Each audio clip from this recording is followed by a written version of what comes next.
आहे आणि पुन्हा आता 2 दिवस काम बंद आहे खूप आहेत.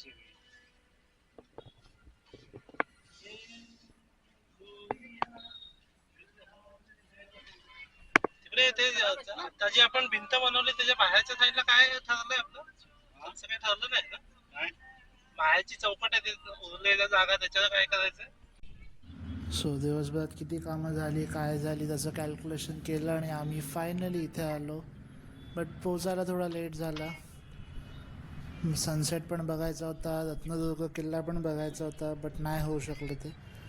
आणि इकडे आहे रत्नदुर्ग शिवसृष्टी उभारली आहे, तीही बघायची होती बट ती मिस झाली आज. स्वतः उद्या परत आम्ही व्हिजिट करू रत्नदुर्ग शिवसृष्टीला आणि बघू, आनंद घेऊ या गोष्टीचा नक्कीच.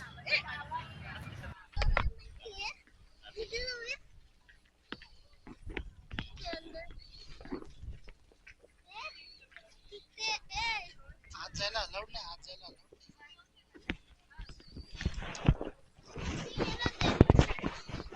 स्वतः आम्ही आहोत रत्नागिरीच्या रत्नदुर्ग शिवसृष्टीमध्ये.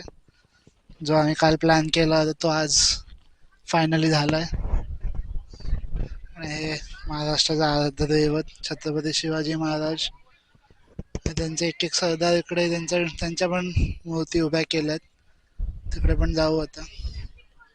इथे एक पहिलं आर्मर ज्यांनी उभं केलं बोटीचं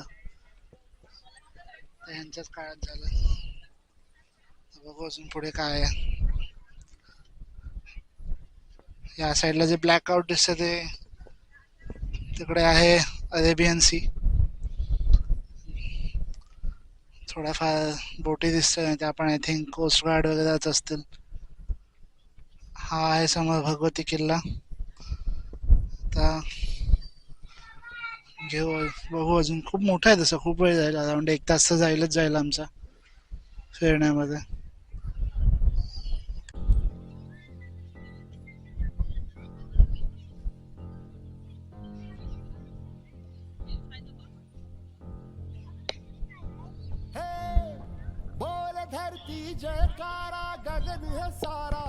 असं इकडे डिझाईन आणि मॉडेल्स एक ठेवले त्यांनी. तर इकडे गावकरी आयुष्य कसं असतं किंवा त्यावेळेचे गावात कशा परिस्थिती होत्या, कशी राहायची माणसं, ते सगळं दाखवलंय.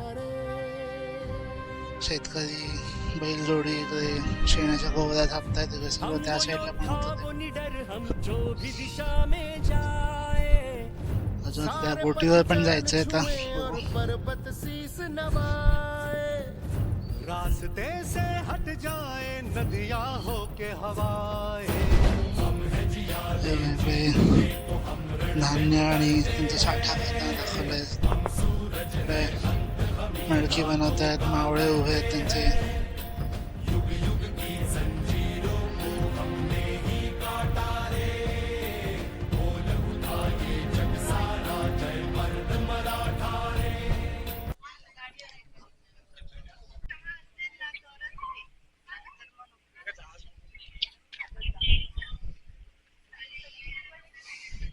सो हा आहे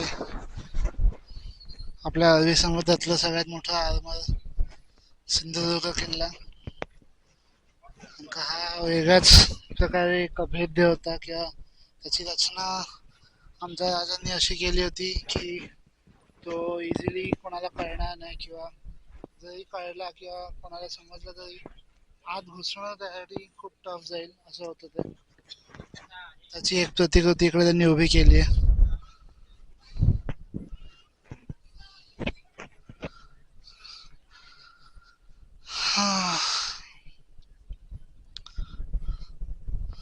लांबून बघून अंदाज आलाच होता हा बहुतेक सिंधुदुर्गच असेल. इकडे त्या किल्ल्याची थोडी माहिती दिली आहे मी, ती पण जरा रेकॉर्ड करतो.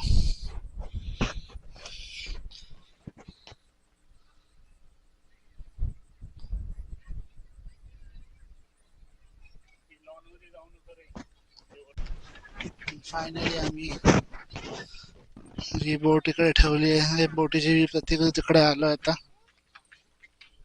आणि हे इकडे आहेत आमचे राजे.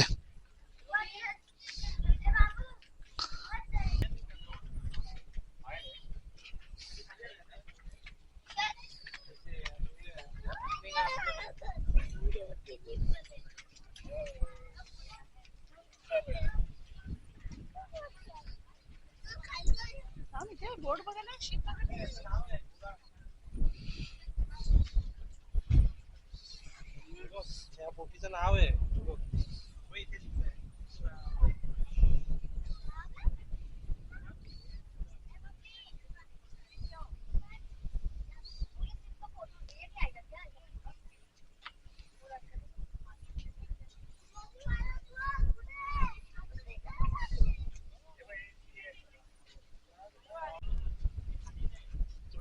रोषणाई अशा प्रकारे झाली असं वाटतं दिवाळीच आज. दिवाळी एवढी रोषणाई केली आहे.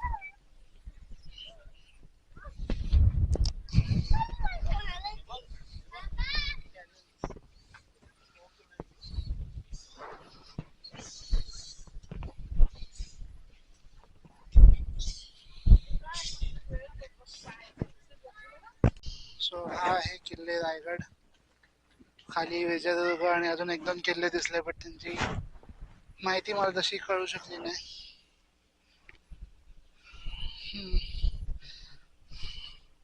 रचना एकदा चांगली केली आहे, बट थोडी किल्ल्यांची माहिती जर अजून बाहेरच्या साईडला उपलब्ध करून दिली असती तर बरं झालं असतं.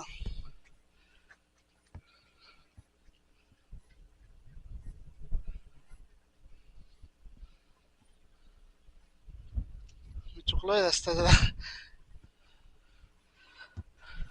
इकडे आहे डेड एंड आणि फोटोच्या नादात चुकीच्या साईडला आलंय.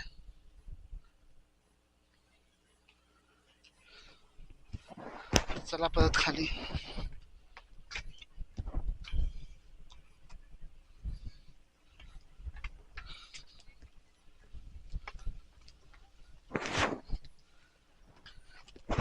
हे गेले कुठून वरती?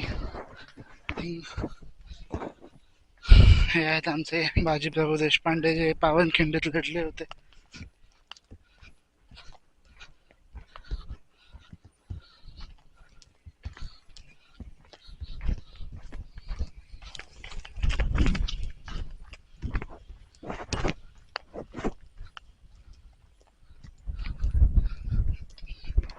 नीट दाखवतो. हे बघा.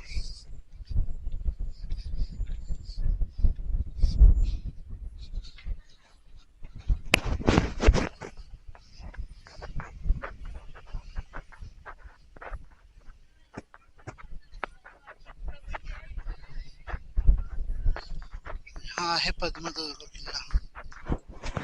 जे मी मगाशी बोललो तो विजयदुर्गच्या बाजूला होता. आणि मला एक सांगायला आवडेल की यांनी इव्हन जे किल्ल्याच्या बाहेरच्या ज्या बाजू आहेत त्यांना पण प्रॉपर कट्स आणि विंडोज वगैरे, ज्यातमध्ये भाले आणि धनुष्यबाण वगैरे मारले जायचे आणि बुरुज जसे होते प्रॉपर विटा आणि चिऱ्यांचा शेप देऊन वगैरे, ते सगळे त्यांनी प्रॉपर रेखीव काम पण चांगलं केलं, जे मला खूप आवडलं या बाबतीत.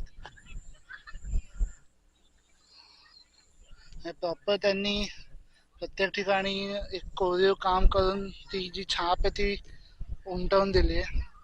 आणि हे आहेत आमचे कान्होजी आंग्रे, हिंद महासागराचा सिंह म्हणायचं यांना.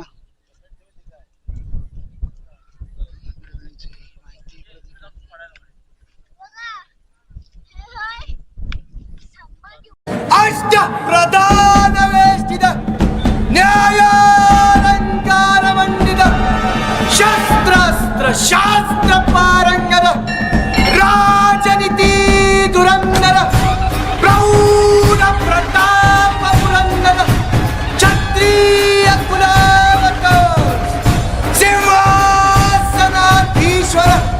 महाराजाधिराज राजा शिवछत्रपती महाराजांचा शिवछत्रपती महाराजांचा. सो मला जर पर्सनली विचारेल तर मला ही जागा खूप आवडली. अजून काही ठिकाणी काम बाकी आहे तसं, बट ते पुढच्या मला वाटतं ते 1 महिन्यामध्ये होऊन जाईल. पावसाळ्याच्या आधी त्यांना काम संपवावं लागेल.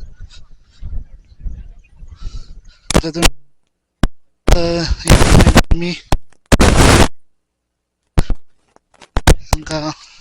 आपल्या महाराष्ट्राचं जे आराध्य दैवत आहे त्यांचं एक किल्ले आणि त्यांचं जे मूळ सरदार वगैरे त्यांचे जे होते मुख्य सरदार त्यांची एक छोट्या छोट्या माहिती स्वरूपात त्यांनी हे सगळं उपलब्ध करून ठेवलेलं आहे तुमच्यासाठी. सो नक्की विजिट करा. पब्लिक खूप येते अजून सुद्धा बघायला इव्हन.